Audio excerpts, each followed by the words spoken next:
Hollywood's darkest secrets aren't in the scripts. They're behind locked doors. From masked rituals to real-life occult symbols, the elite play a different game after dark. Insiders have tried to expose it and paid the price. This isn't fiction. This is documented, disturbing, and hiding in plain sight. Welcome to the true story of Hollywood's secret occult parties. Chapter 1: The Invitation. Behind the Velvet Rope. In Hollywood, the most powerful parties are the ones no one talks about. No flyers, no social media posts, just whispered invitations passed between handlers, agents, and assistants. If you're lucky or unlucky enough to be chosen, you'll get a time, a location, and a rule. No phones, no press, no questions. One of the most infamous reports comes from actor Elijah Wood, who told the Sunday Times that he was shielded from organized child abuse at Hollywood parties, claiming there were circles of power where vipers preyed on the young and ambitious. While Wood didn't name names, others have. Over the years, leaked details and confessions have revealed a disturbing pattern. Exclusive Hollywood parties involving masks, code words, and occult overtones. In 2014, model and actress Heather Marsh gave an interview describing a mansion party in the hills where guests arrived in black vehicles, were stripped of their phones, and greeted by masked hosts. The theme was Midnight Temple, but Marsh said what stood out wasn't the glitz. It was the ritualistic performances, the Latin chants, and the presence of celebrities and executives who acted like they were part of a private club. There were no introductions, only symbols. In a separate incident, a music video director who chose to remain anonymous told Vice about being brought to a post-awards party in Beverly Hills where a ritual was performed using red lighting, a mock altar, and a woman wearing a deer mask who was offered as part of a stage performance. "Everyone clapped," he said, "but I couldn't tell if they were joking or dead serious." Occult themes are not new to Hollywood, but insiders claim that some private events take it further than symbolism. In 2019, artist and filmmaker Marina Abramovich faced public scrutiny over her spirit cooking dinners, attended by celebrities like Lady Gaga, where menus included blood and semen as art concepts. While defenders call it performance art, conspiracy theorists and skeptics see a disturbing overlap with elite party culture. Decor at these events often includes Baphomet imagery, ancient alchemical symbols, and references to Aleister Crowley, the infamous British occultist whose motto, "Do what thou wilt shall be the whole of the law," has shown up on t-shirts worn by pop stars and tattooed on the bodies of actors. From masked rituals in Laurel Canyon to private gatherings in Europe attended by industry elites, the stories follow a pattern: secrecy, symbolism, and an eerie feeling that you're not at a party, you're at a ceremony, and someone always is watching. Chapter 2: Eyes Wide Open. Stanley Kubrick's Last Warning. Stanley Kubrick was never just a filmmaker. He was a meticulous observer, a man who buried messages in every frame, every shadow. When Eyes Wide Shut was released in 1999, it was marketed as an erotic thriller, but those who paid attention knew better. This wasn't about sex. It was a warning. The film follows a New York doctor, played by Tom Cruise, who stumbles into a secret society hidden behind mass and wealth. He enters a mansion where powerful men conduct an eerie ritual, robed figures, a priest-like leader, and masked women moving in silence. What Cruise's character sees is not just depravity, it's control, and it's enforced with fear. What made the film truly unsettling was how real it felt. The ritual scenes were shot in a 19th century mansion in the UK, but their tone mirrored actual descriptions of elite gatherings. Kubrick didn't invent those details. He drew them from research: the red-robed leader, the blindfolded guests, the silence. Even the call and response ritual echoes real occult practices used in Aleister Crowley's secret societies. Then comes the chilling part. Stanley Kubrick died just days after submitting his final cut to Warner Brothers. He was 70 but in good health. His sudden death sparked endless speculation. Officially, it was a heart attack, but some who worked closely with him weren't convinced.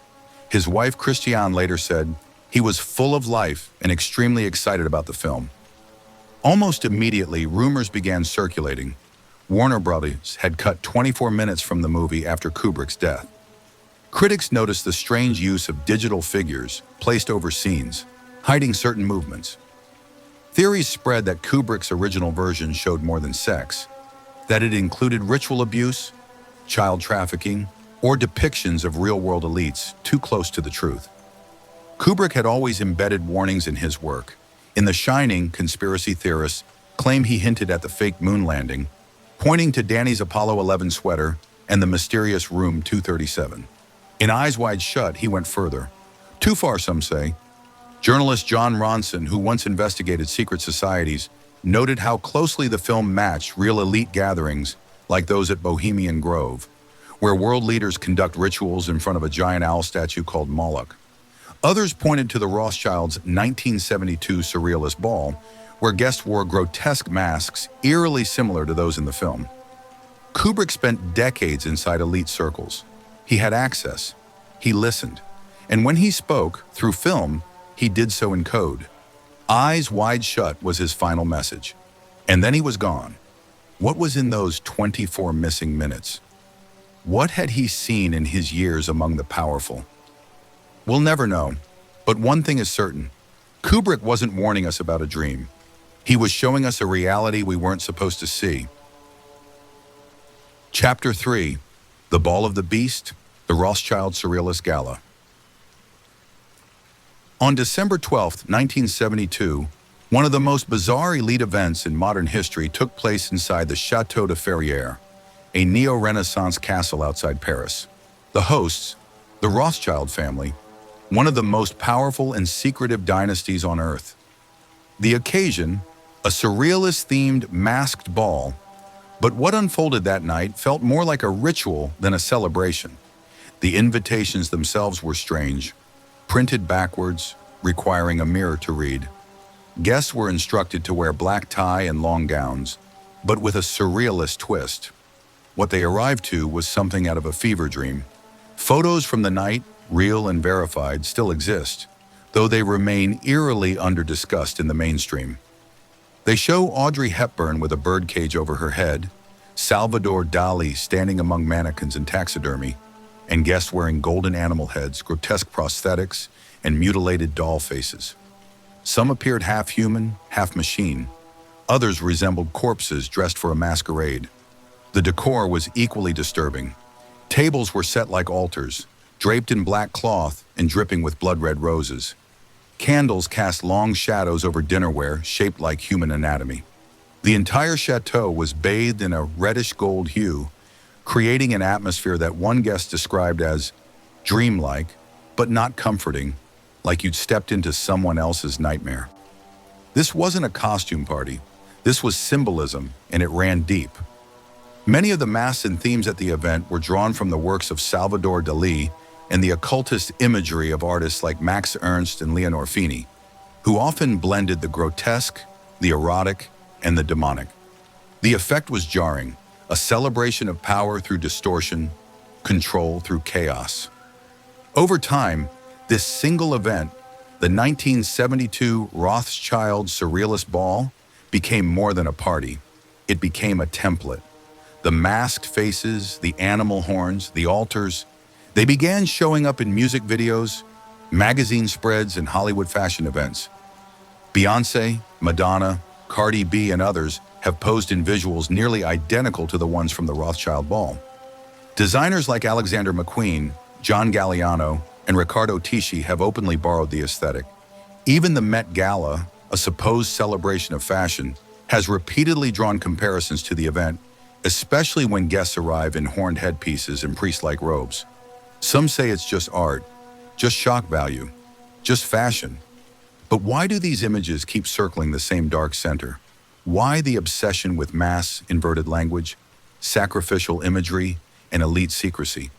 And why does the Rothschild Gala remain eerily absent from mainstream history, despite its photos being easily accessible? In occult tradition, masks are not just disguises. They are gateways, tools used in rituals to invite transformation or possession. At the Rothschild Ball, the world's most powerful people wore the faces of monsters. And for one night, they weren't pretending. Chapter 4. Babylon Reborn. Kenneth Anger and the Hollywood Occultists. In the golden age of Hollywood, a young filmmaker emerged from the underground like a curse whispered behind the studio lots. His name was Kenneth Anger, and his films weren't just experimental. They were occult rituals on celluloid. Anger was no outsider. Born in Santa Monica in 1927, he was a child actor before transforming into a provocateur obsessed with Aleister Crowley, the infamous occultist known as the Great Beast. Crowley's shadow loomed over Anger's work, and his doctrine, "Do what thou wilt," became Anger's artistic mantra. His 1960s and 70s films, Scorpio Rising, Invocation of My Demon Brother, and Lucifer Rising, weren't just strange. They were laced with real symbolism, real rituals, and real practitioners. This wasn't performance art. It was a window into the other side of Hollywood. Lucifer Rising is the most infamous. Released in 1972, it starred Marianne Faithfull as Lilith and featured actual thelemic rituals. Anger cast real-life occult figures, including Donald Cammell, son of a Crowley associate, and originally had Bobby Beausoleil, a musician who later joined Charles Manson, compose the soundtrack. After Beausoleil was arrested for murder in connection with the Manson family, Anger proudly used his prison-recorded score. He bragged that the film had been consecrated in a ritual involving blood and Egyptian gods. The result, footage that felt cursed, shot among ancient ruins, fire, and moonlit orgies. Nothing about it felt staged. Anger wasn't just making art, he was documenting a secret religion. He was connected to Jack Parsons, the rocket scientist who practiced sex magic and tried to summon Babylon herself in the California desert. Parsons, a Crowley disciple, founded the Jet Propulsion Laboratory by day, and by night conducted occult rituals with a young L. Ron Hubbard, who would go on to found Scientology. Anger also circled Anton LaVey, founder of the Church of Satan, who appeared in his films and hosted black masses in San Francisco. Their inner circle overlapped with the entertainment world in ways most people didn't want to admit. Mick Jagger scored one of Anger's films. Jimmy Page of Led Zeppelin, a Crowley fanatic himself, bought Crowley's former house and briefly worked on the soundtrack for Lucifer Rising. Roman Polanski, after the murder of his wife Sharon Tate by Manson's followers, directed Rosemary's Baby, which eerily echoed the real occult fears swirling through the Hollywood elite. To Anger, the lines between film, spell, and seduction didn't exist. He called himself a magician first, a filmmaker second, and Hollywood listened. What he created wasn't fiction. It was the cinematic language of the occult, smuggled into an industry built on dreams. But these weren't ordinary dreams. They were invocations. With Kenneth Anger, Hollywood's pretty mask cracked open, and behind it stood the beast. Chapter 5. The Hills Have Eyes. Chateau Marmont, Bohemian Grove, and the Sacred Few. High above Sunset Boulevard, perched like a fortress, stands the Chateau Marmont, an old Hollywood hotel with Gothic arches and whispers in every hallway. To the outside world, it's a glamorous hideaway for rock stars and actors. But insiders tell a different story. Penthouses transformed into temples, curtains drawn for days. Guests checked in under fake names. According to leaked accounts from assistants and housekeepers, some parties involve masked guests, Latin chants, and symbols etched into mirrors with lipstick or blood-red paint. One former employee claims she saw a well-known actor, now A-list, chanting in a circle of candles with 3 others in robes just before sunrise. She was told bluntly to forget it, and she did, because no one talks about what happens inside Chateau Marmont. People vanish from the public eye for days, re-emerging like they've been somewhere else entirely. Eyes glassy, faces pale, silent.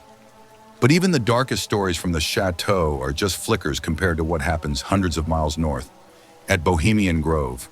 Tucked deep inside a redwood forest in Monte Rio, California, Bohemian Grove is the private campground of the Bohemian Club, a group of the world's most powerful men. U.S. presidents, banking magnates, media moguls, oil executives, and yes, top studio heads from Hollywood. Every July, they gather for a 2-week retreat, No phones, no outsiders, just power and ritual. In 2000, journalist Alex Jones infiltrated the Grove and filmed one of its centerpiece ceremonies, the cremation of care.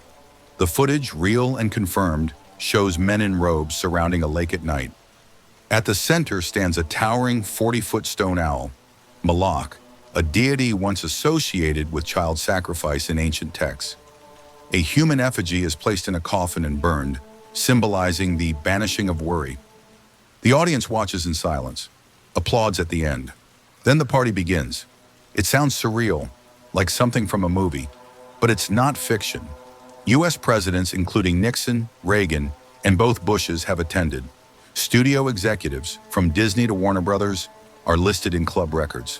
What's discussed, no one knows.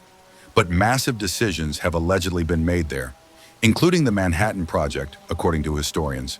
And the architecture of the Grove isn't accidental. The main stage is shaped like an altar. Hidden rooms dot the campgrounds. Sigils and statues line the paths. Even the club's internal motto, "Weaving spiders, come not here," is cryptic, drawn from Shakespeare, hinting that business is left at the door. But the irony is sharp. This is where global business begins. From Chateau Marmont to Bohemian Grove, the themes repeat. Masks, fire, blood-red lights, owls, and secrecy. These aren't just parties. They're plays, with scripts few get to read. And every year, behind locked doors and thick curtains, the sacred few perform their lines. Because in the hills, the eyes don't blink. They watch, and they remember. Chapter 6. The Mask Slips. The Ones Who Tried to Tell. In Hollywood, silence is golden. But some couldn't stay quiet.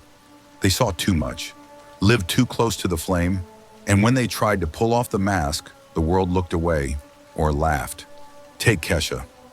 In 2014, she shocked fans by entering rehab, not for addiction, but for what her team called emotional distress.